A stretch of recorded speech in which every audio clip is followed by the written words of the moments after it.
Pag-uwi sa bahay, binuksan agad ni Dexter ang computer para i-download ang bagong PC game na kanyang nadiskubre sa isang gaming website na lumilitaw lamang kada gabi. Ang website ay naglalaman ng iba't ibang online games na hindi naman niya gaanong natipuhan dahil karamihan dito ay puro pambata. May mga games din naman na pwedeng i-download at i-install sa PC gaya nitong laro na natagpuan niya. Ang pangalan ng laro ay Crime Feast. Isa itong open world game na ang tanging objective ay pumatay ng tao. May halo rin itong role-playing game kung saan pwedeng mag-customize ng character lalong-lalo na ang mga player para maging bida ng kanilang sariling laro. Pagka-install nito sa PC, bumati sa screen ng logo ng kumpanyang gumawa nito at ang loading screen na nagtagal ng 1 minuto. Kakaiba raw ang larong ito dahil para makagawa ng character, kailangang gumamit ng totoong litrato ng tao. Sinubukan niyang ilagay ang litrato ng kaklase niyang si Axel, ang pinaka-nerd sa kanilang classroom. Palagi nila itong binubuli kaya ito ang napagkatuan niyang gawing character. Ngunit pagka-upload ng picture, lumitaw naman ang mga impormasyong kailangan niyang sagutan tungkol sa litrato ng taong iyon. Hinihingi nito ang buong pangalan, edad, kasarian, address at maging ang cellphone number ng taong gagamitin. Since hindi niya alam ang buong impormasyon patungkol kay Axel, pinalitan na lang niya ito ng litrato ng kaibigan niyang si Jander. Pagka-upload sa picture, mabilis niyang inilagay sa form ang mga impormasyong hinihingi nito. Pagkapindot sa enter ay naggulat siya nang kusa itong nag-customize ng character. Namangha siya sa character na binuo sa kanya ng system. Kamukhang kamukha ito ng litratong in-upload niya. Kuhang-kuha nito ang bawat detalye sa mukha ni Jander. Tawang-tawa pa nga siya at in-screenshot pa niya ang character para maipakita ito mamaya sa kaibigan. Bago nag-start ang game, inutusan pa siya ng system na i-share ang larong iyon sa 5 katao. Pinindot niya ang share button at kinonek ito sa Facebook account niya.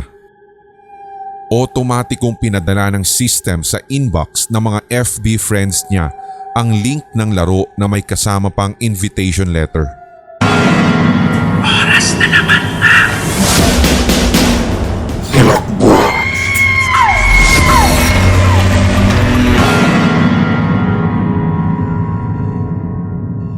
Sa pagsisimula ng laro, makikitang nakahiga ang karakter sa kwarto nito at himbing na natutulog. Ginising ito ng isang napakalakas na hanging pumasok sa bukas na bintana. Ginising ng hangin ang natutulog na karakter. Pagdilat ng mga mata nito, bumungad sa harap ang isang nilalang na may kasuklam-suklam na muka. May 2 sungay ito sa magkabilang noo. Mahaba ang buhok, bulok ang mga ngipin, pula ang mga mata at may ulo ng kabayo. Ang nilalang ay naglabas ng itim na usok na pumasok sa bibig ng karakter. Nagwala ito sa kama hanggang sa unti-unting umangat ang katawan nito. Biglang nagsara ang mga bintana kasabay ng pagbagsak nito sa kama. Sa pagkakataong iyon, itim na ang mga mata ng karakter.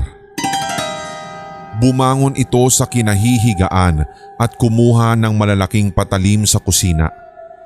Kasunod nito ang paglitaw ng objective sa baba kung saan kailangan daw nitong pumatay ng 20 katao sa loob lamang ng 1 minuto.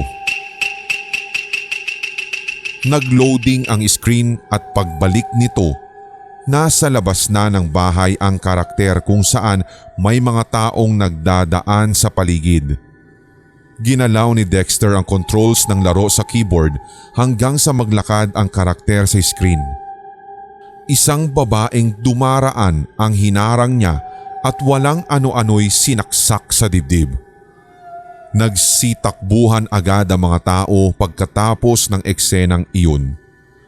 Nahirapan tuloy siyang makumpleto ang 20 kataong kailangang patayin sa loob ng 1 minuto dahil sa bilis ng pagtakbo ng karamihan doon.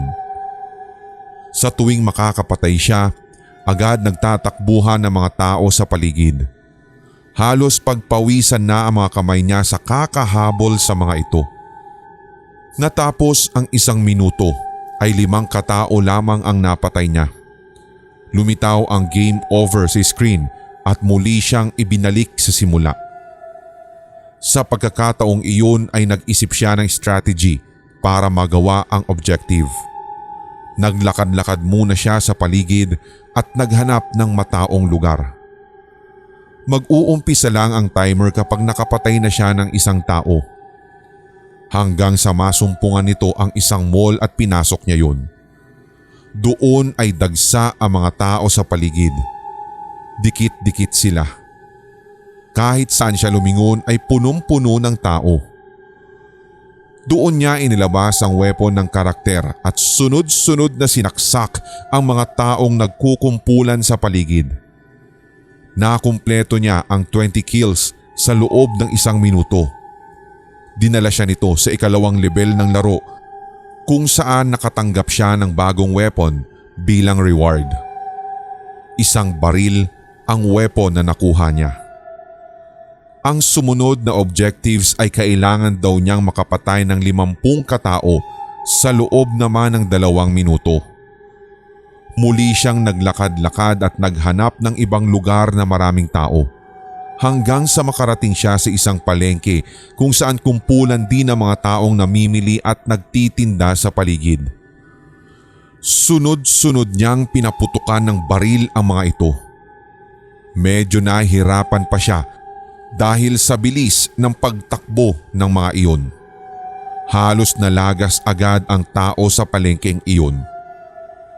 Binilisan din niya ang pagtakbo at lahat ng taong makita sa paligid ay walang habas niyang pinagbabaril. Muntik na siyang mabigo sa level na iyon.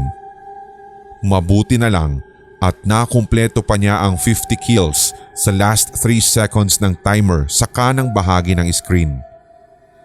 Ang reward na nakuha niya ay isa namang boxing gloves na kulay itim. Makapangyarihan daw ang weapon na iyon at kayang dumurog ng tao. Pagka-equip sa gloves ay lumitaw sa ilalim ng screen ang panibagong objectives. Kailangan daw niyang maka-100 kills sa loob ng 3 minuto. Hindi niya alam kung magagawa pa niya iyon.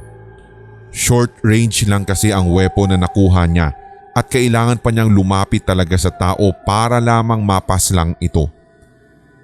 Iyon pa naman ang mahirap sa larong iyon. Dahil sa bilis tumakbo ng mga tao ay sobrang hirap din nilang lapitan. Parang mas komportable siya sa mga long range na weapon nito. Ang problema, hindi niya pwedeng palitan ang weapon sa level na yon. Kung ano lang ang weapon na ibinigay ng system sa bawat level ay ito lang ang pwedeng gamitin. Mabuti na lamang, sa level 3 ay may mga buff equipment na makikita rin sa paligid gaya ng movement speed na pampabilis ng takbo at bomb weapon na pwedeng ihagis sa mga taong nasa malalayo. Gamit ang movement speed ay hinabol niya ang mga taong nagtatakbuhan sa isang park. Bawat biktimang matamaan ng kamao niya ay literal na nadudurog at sumasabog pa ang lamang loob sa lupa. Halos maglaway siya sa death scene ng mga taong pinapaslang niya. Parang nabubuhayan siya ng dugo sa tuwing makikita ang mga taong nadudurog ang katawan sabay pagkalat pa ng mga laman nito sa lupa. Muli niyang napagtagumpayan ang objective sa level 3. Doon ay medyo nakaramdam na siya ng pangangawit sa mata kaya inihinto na muna niya ang laro at shinut down ang computer. Pumesto na lamang siya sa lamesang katabi ng kama at ginawa ang 2 assignments niya.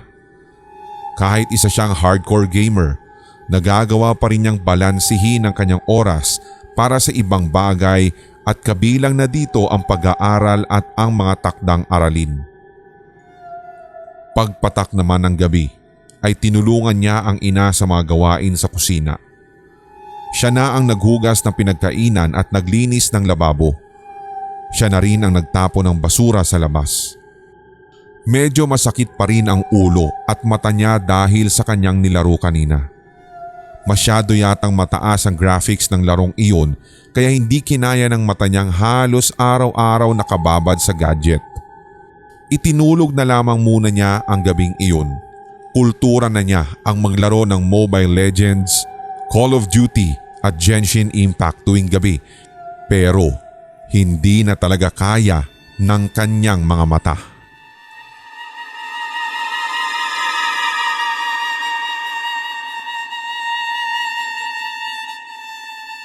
Pagkagising kinabukasan, cellphone agad ang binuksan niya. Isang mensahe ang gumulat sa kanya ng umagang yun. Patay na raw ang kaibigan niyang si Jander. Agad siyang nag-ayos at pinuntahan ng bahay ng kaibigan. Naaabutan niya ang inang humahagulgol ng iyak habang inaayos na sa loob ang kabaong ni Jander. Ayon sa ina nito, nagpapahinga lang daw ang lalaki kahapon sa kwarto nito nang bigla na lang nagbago ang kilos. Humugot daw ito ng mga patalim sa kusina at bigla na lamang nag-amok ng away sa labas. Lahat daw ng mga taong madaanan nito ay sinaksak at pinatay ng lalaki. Ayon pa sa investigasyon, umabot daw ng halos 175 na katao ang napatay ni Jander. Kung saan-saang lugar daw ito nakarating. Sadyang kakaiba raw ang ikinikilos nito habang ginagawa ang krimen. Para bang sinasapian at hindi kontrolado ang sariling katawan. Lahat ng taong mahuli ng mata nito ay pinagsasaksak, pinagbabaril, pinagsusuntok hanggang sa mapatay. Sa huli, kung kailan na palilibutan na ito ng mga pulis ay bigla na lamang daw pinagsasaksak ni Jander ang sarili hanggang sa malagutan ito ng hininga. Kinabahan si Dexter sa narinig na pahayag. Ang mga nabanggit na kaganapan kahapon ay ang mismong pangyayari sa video game na nilaro niya, ang Crime Fist. Nawalan ng lakas si Dexter para dumalaw sa lamay ng kaibigan. Inatake siya ng konsensya. Agad siyang umuwi sa bahay at nag-research sa internet tungkol sa larong Crime Fist na nagmula sa isang website na lumabas o lumalabas lamang tuwing alas 12 ng hating gabi. Ayon sa mga artikulong nabasa niya, ang Crime Fist ay banned na raw sa ibang mga bansa kabilang ang India, US, Indonesia at Saudi Arabia. Patuloy pa raw itong nababan sa iba pang mga bansa. Ang dahilan, nasangkot daw sa mga kakaibang kaso ang nasabing laro. Isang gamer ang hinihinalang naglaro nito at ginawang karakter ang kapatid na nasa probinsya. Kinabukasan, nabalitaan na lamang daw nitong nakapatay ng mahigit sa 200 katao ang kapatid nito at sa huli ay nagpatiwakal din ito matapos barilin ang sariling ulo. Ganun rin ang nangyari sa isang estudyante sa US na nakapatay naman ng 50 katao sa kanilang paaralan at sa huli naman ay nagpatiwakal sa pamamagitan ng pagtalon sa kanilang gusali. Marami na ang mga bata at estudyante ang naitalang namatay dahil sa larong iyon. Karamihan ay ang mga taong ginawang karakter na mga kaibigan nila sa mismong laro. Bukod pa rito ang mga inosenteng tao na pinatay ng mismong karakter sa totoong buhay. Samot-saring hinala ang ibinato sa larong Crime Feast. May mga nagsasabing demonyo raw ang kumukontrol rito. May mga naglabas din ng teorya na bagong pamamaraan daw ito ng China para lumikha ng dilubyo sa buong mundo. Napag-alaman kasing galing sa isang kumpanya sa China ang developers ng larong iyon. Pati na ang mismong website kung saan ito maaaring makita at ma-download. Ang naturang website ay na-identify bilang www.nomedgames.org. Napag-alaman din na ang pangalan naman ng kumpanyang gumawa sa Crime Feast game ay Nomed Inc. Agad binura ni Dexter sa computer ang naturang laro. Nagsagawa pa siya ng quick scan sa antivirus program para makatiyak na wala itong iniwan na hidden file sa PC niya. Nahirapan siyang makatulog ng gabing iyon dahil sa nangyari kay Jander. Walang tigil sa pagkabog ang dibdib niya pati ang panginginig ng mga kamay niya. Magkakasakit pa yata siya sa labis na takot at kaba.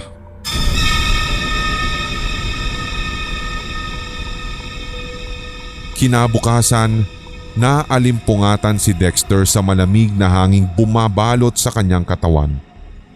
Pagdilat ng kanyang mga mata, isang nilalang na may ulo ng kabayo ang tumambad sa kanya. Bago pa nga siya makagawa ng aksyon, naglabas ito ng itim na usok at otomatikong pumasok ito sa kanyang sistema. Unti-unting nagbago ang pakiramdam ni Dexter. Pati ang takbo ng utak niya ngayon ay tila nagbago. Tumayo siya sa kama at lumakad na parang wala sa sarili. Dumiretso siya sa kusina at kinuha ang palakol sa likod ng pinto. Saka siya lumabas ng bahay at pinagmasdan ang mga taong nakatambay at naglalakad sa paligid. Hindi nagtagal, ang payapang lugar nila ay bigla na lamang nagkagulo matapos mag-amok ng patayan si Dexter. Lahat ng taong madaanan ay hinatawan niya ng palakol sa leeg hanggang sa mapugutan ng mga ulo. Isang babaeng may maalindog na katawan ang nahuli niya at pinagtatadtad ang dalawang mabibilog at malulusog nitong dibdib. Nakarating siya hanggang sa loob ng simbahan kung saan kasalukuyan tumatakbo ang misa. Agad nagkagulo sa loob at kanya-kanyang takbuhan ang mga tao. Ang iba ay hindi naman nakaligtas sa palakol ni Dexter. Bumulagta na lamang sa sahig ang kani-kanilang katawan na wala ng ulo. Ang sumunod na nilapitan niya ay ang pari na nakatayo pa rin sa harap at sinasabuyan siya ng holy water. Malakas ang loob ng pari. Hawak pa nito ang suot na rosaryong kwintas habang umuusal ng dasal. Sa ngalan ng Ama, ng Anak at ng Espiritu! Hindi na naituloy ng pari ang sanay sasabihin nang tumama sa kanyang dibdib ang palakol. Pagbagsak nito sa sahig, hinati ni Dexter sa dalawa ang katawan ng pari hanggang sa bumulwak lahat ang mga lamang loob nito sa simbahan. Umakyat siya sa altar at humarap sa malaking ribulto ng Panginoong Diyos at doon nga'y itinaas niya ang palakol at tinadtad ang sariling leeg. Bumagsak din siya sa sahig at dilat ang mga mata habang umaagos ang sariwang pulang likido na nagmumula sa kanyang nahiwang leeg.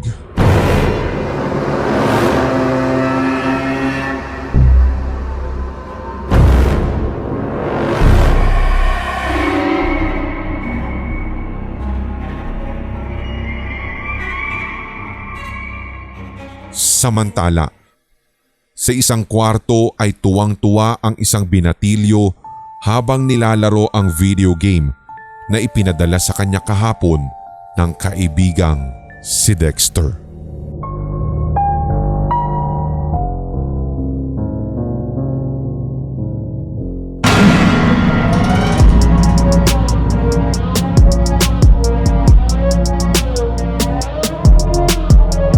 Kung nagustuhan mo ang kwentong katatakutan na ito, hit like, leave a comment at i-share ang ating episode sa inyong social media. Suportahan ang ating writer sa pamamagitan ng pag-follow sa kanyang social media. Check the links sa description section. Don't forget to hit that subscribe button at ang notification bell for more Tagalog horror stories, series, and new segments. Suportahan din ang ating mga brother channels, ang Sindak Short Stories for more one-shot Tagalog horrors. Gayon din ang Hilakbot Haunted History for a weekly dose of strange facts and hunting histories. Hanggang sa susunod na kwentuhan, maraming salamat mga Solid HTV Positive!